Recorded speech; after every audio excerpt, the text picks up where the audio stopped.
What family story did you inherit that helps you make sense of your place in the world? And when you tell it to your children, do you find yourself omitting certain details, redacting the failures, sweetening the storyline? You're listening to Torah in 7, a podcast by Lubavitch International, where we look at the story behind the story of the weekly Parsha in 7 minutes. I'm your host, Bela Olidort. First, a brief summary. Parshat Bo describes the final 3 plagues that God brings upon Egypt, culminating in Paro's agreement to let the Israelites go. It introduces the first commandment given to the Jewish people as a nation, the sanctification of the new moon, and the establishment of the Hebrew calendar. It details the laws of the Passover offering and matzah.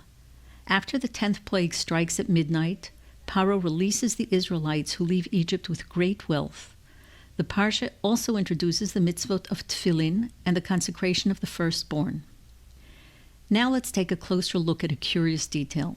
When the Parsha begins, Egypt is falling apart and the Israelites are preparing for a hasty midnight escape. And yet, God interrupts the action to say, "Make sure you tell this story to your children." Is that really what matters now in the midst of all the chaos? Apparently, God thinks it is.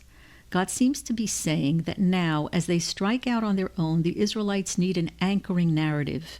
Without it, they risk drifting through history, unmoored from any sense of origin or purpose.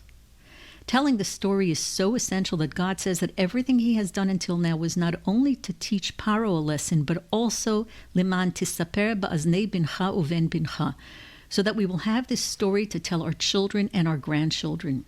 And he uses 3 different verbs in this parsha: tisaper, v'higadeta, ve'amarta. You shall recount, you shall declare, you shall say, each one emphasizing a different mode of storytelling. Sipur is narrative telling, Amira is soft, reassuring speech, and v'higadeta is harsh. You can hear it in the word's hard, percussive consonants, speech that brings difficult realities to the surface. So what is this story that God once told and transmitted down through the ages? Think about how it begins. Avadim hayinu, we were slaves in Egypt. God tells the Israelites that their foundational story begins in humiliation, oppression, persecution, and powerlessness. Most nations build their identity on heroic origins. The Greeks had Olympus, the Romans had Romulus and Remus. Why not start the Jewish story at Mount Sinai with revelation and the giving of the Torah? Why make the most shameful chapter, our bondage in Egypt, the opening line of national identity? Clearly, the Torah didn't want a triumphalist narrative. If it did, it easily could have airbrushed the heroes and hidden the wounds. But it didn't. From Moshe to King David and onward, it preserved the failures and the defeats. And the Torah underscores this insistently with the word v'higadeta. Don't sanitize the story. Say what is painful. Say what is demanding, even if it's uncomfortable to the listener. Maybe because freedom only has meaning if its opposite is known. Success is meaningful if failure is remembered. An identity built on triumph alone is thin and fragile. It shatters at the first encounter with hardship. But an identity that knows what it means to suffer and to survive is unshakable. And we do more than just tell or remember the story. We reenact it. The Haggadah doesn't say your ancestors were slaves. It says you were slaves. We don't just read about bitter herbs, we taste them. At the Seder, we recreate the haste and the fear of the final night in Egypt. Psychologists who study trauma and recovery have found that there is a profound difference between societies that suppress their past and those that ritualize remembering it. In her book, Trauma and Recovery, psychologist Judith Herman writes that remembering and telling the truth about terrible events are prerequisites both for the restoration of the social order and for the healing of individual victims. So we reenact the tragic past through ritual, Hanukkah, Purim, and Passover, Tisha B'Av, and the fast days of the Jewish calendar.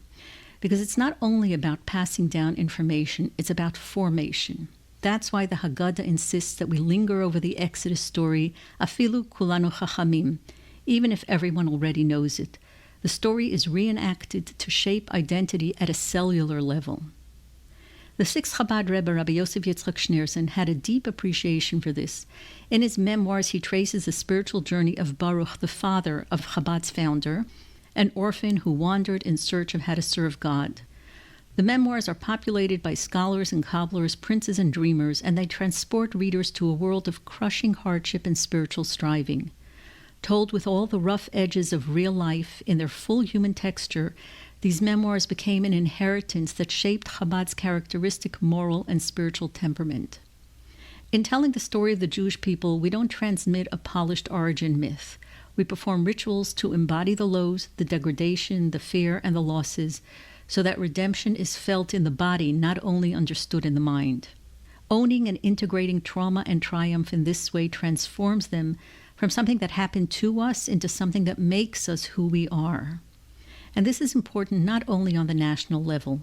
Somewhere along the way, each one of us inherits a personal story about where we come from and what we endured, what we learned to fear and what we learned to hope for. The story, whether we accept it or resist it, whether we are aware of it or not, shapes how we move through the world. The question for us is how we choose to pass it on, what we soften, what we omit, and what we trust our children to carry. Because even what goes unspoken and the patterns we leave unexamined are still inherited, often subconsciously and without context or guidance. And in an age when so much inheritance is being broken or rejected, what we hand down matters. That's one takeaway from Parshat Bo. If this was meaningful to you, please subscribe, rate, and comment. Shabbat Shalom.